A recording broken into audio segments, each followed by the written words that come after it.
wabarakatuh. Selamat pagi anak sekalian. Pada hari ini kita akan memasuki bab baru di pelajaran ke-9, yaitu bab pertama sistem reproduksi manusia. Sehat selalu semuanya. Alhamdulillah kalau kalian sehat semua. Mari kita perhatikan beberapa tampilan yang akan kita tampilkan di depan. Pembelahan sel. Pada proses pembelahan sel itu terdiri dari dua macam, yaitu pembelahan mitosis dan meiosis. Masing-masing pembelahan ini akan melalui beberapa tahapan. Kita mulai dari mitosis. Itu ada 4 tahapan. Ciri yang membedakan mitosis adalah terjadi pada mengalami pertumbuhan perbaikan. Kemudian jumlah kromosom sel anak yang dihasilkan itu sama dengan sel induk, yaitu 2N atau diploid. Tahapan-tahapan mitosis yang pertama adalah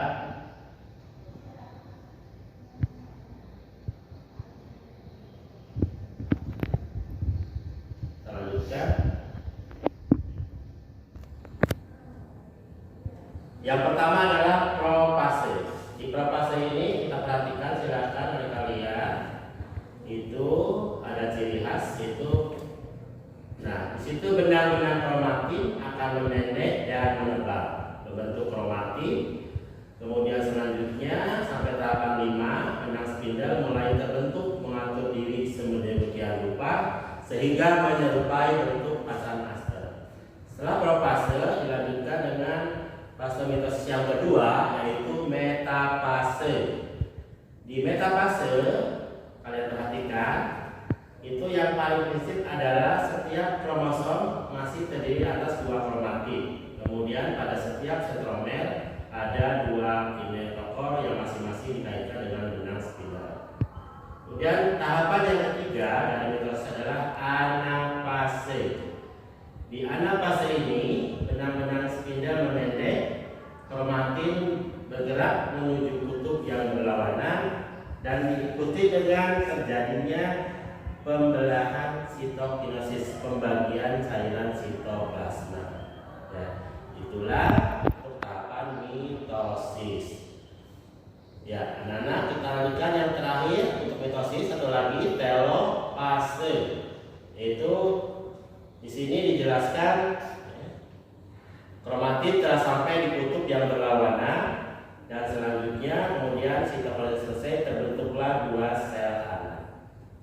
Kita lanjutkan dengan meiosis. Di pembelahan meiosis ada perbedaan yang mendasar dengan mitosis, yaitu pembelahan meiosis itu terjadi pada pembentukan sel anak atau pada pembentukan gamet.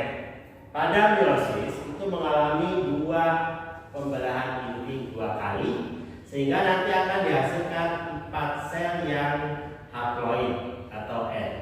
Dapat disimpulkan bahwa pada pembelahan meiosis itu akan dihasilkan anak dengan jumlah kromosom setengah dari sel induk.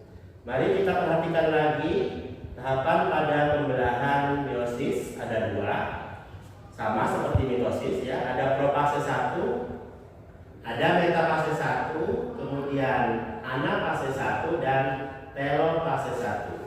Pada meiosis 2 juga sama, ada profase 2, metafase 2, anafase 2 dan telofase 2. Mari kita ikuti penjelasan selanjutnya, yaitu meiosis 1.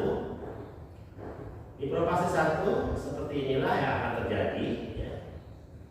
Ya, membran inti mulai menghilang ya, terbentuk gelondong pembelahan ya, dan selanjutnya.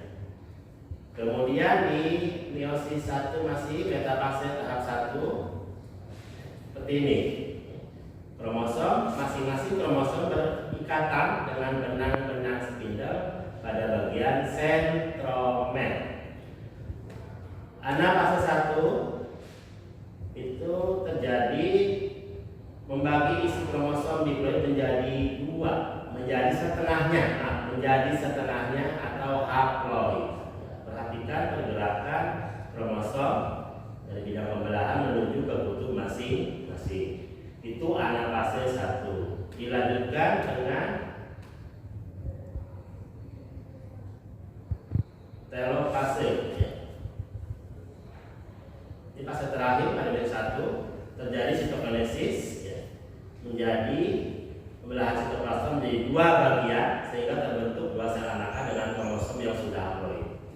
Setelah ini belum selesai anak-anak, masih dilanjutkan dengan meiosis tahap 2. Kita perhatikan meiosis tahap 2 itu dimulai dengan profase 2, di mana waktu ini lebih singkat dibandingkan dengan tahap lainnya.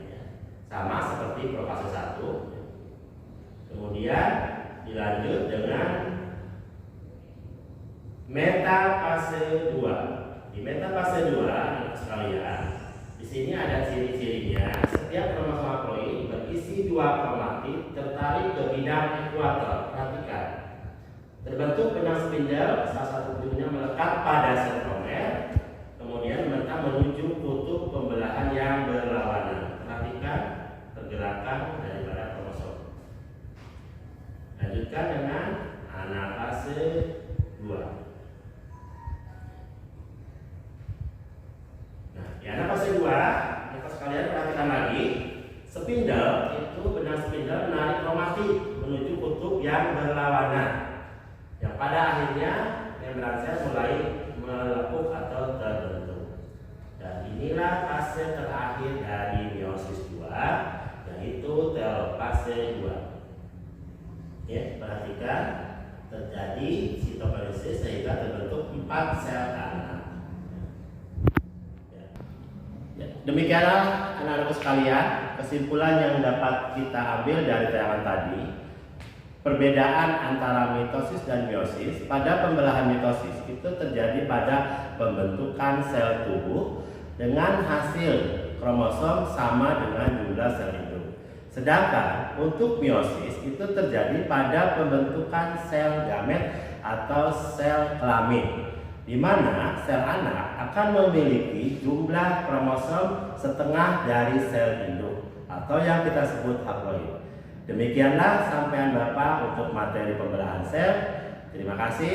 Wabillahi taufiq wal hidayah. Wassalamualaikum warahmatullahi wabarakatuh.